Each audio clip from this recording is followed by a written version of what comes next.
सोनापुर को रहने वाला हूँ। मेरा नाम है सोना सिंह राजा। 14 कोस राज है सोनापुर। परमात्मा कोई चीज का कमी नहीं दिया, लेकिन एक ही चीज का कमी है, जो उस बातों पे लेकर हर हमेशा पूरे परिवार उदासी रहता हूँ। 6 शादी मुझे हो चुका है, लेकिन एक भी बालक नहीं हुआ। मैं पूरे परिवार उदासी रहता हूँ, इसलिए कुछ दिनों का बाद मैं स्वर्गवास हो जाऊंगा। तो हमें मरने के बाद ये सोनापुर राज कौन चलाएंगे? इसी समय मैं अपने दरबारी को बुलाता हूँ।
लग गई मेघा बारा जोरालो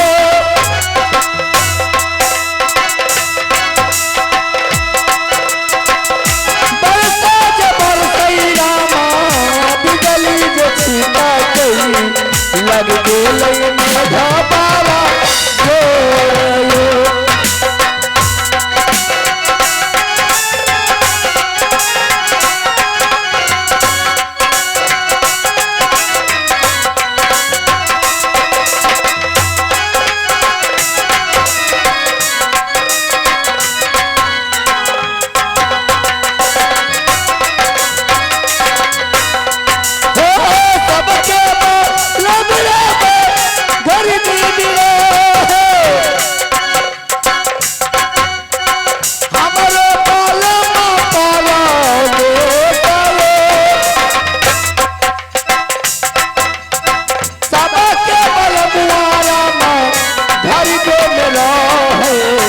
हमारे घर मोटा पारा दे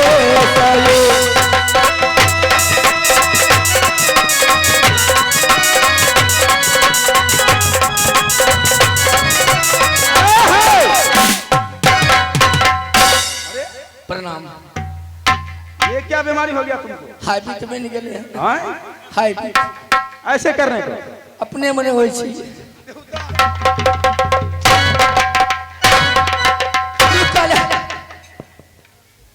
पेंटो खुल जाए छी। मंत्री प्रणाम। खुशी रहो मंत्री। कपार न ठोको। क्यों? झाड़ा लग जेते। रात दरबार को कुशल बताओ, कैसे मेरे रानी रहती है और कैसे तूने राजपाट चलाते हो? हमर नानी तो मर गए बहुत दिन पहले। क्या हुआ? हमर नानी तो बहुत दिन पहले मर गई। मैं तुमको क्या कहता हूँ कि तोर नानी केहन छो? तुमको नानी के बारे में कहता हूँ। तो तोहन के नानी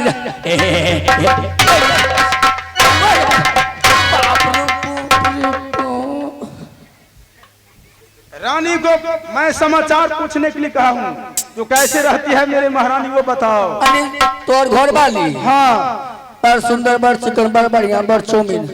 तो ठीक है, राव दरबार में आसन लगा, मैं कुछ देर आराम करना चाहता हूँ।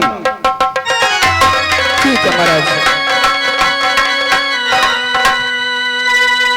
मंत्री मालिक नाचने वाली तुमको सुंदरी जो है हमर सुंदरी, वो है। हमरा सुंदरी के तू नाम नहीं लो। अरे उसको नैहर को हमको याद नहीं रहता है, तुम उसे सुंदरी कहते हो तो हम भी सुंदरी कहते हैं। हमरा सुंदरी के नैहर समस्तीपुर है। समस्तीपुर? हाँ। अरे तुमको शादी तो बहुत दूरी हो गया रे। बड़ दूरी। ई सुंदरी हमरा भाग में लिखल रही, भाग में लिखल रही। तो ठीक है, वही सुंदरी को बुलाओ। भैया देखो ना, ये सुंदरी ये हमर सुंदरी, ये छुछुनरी।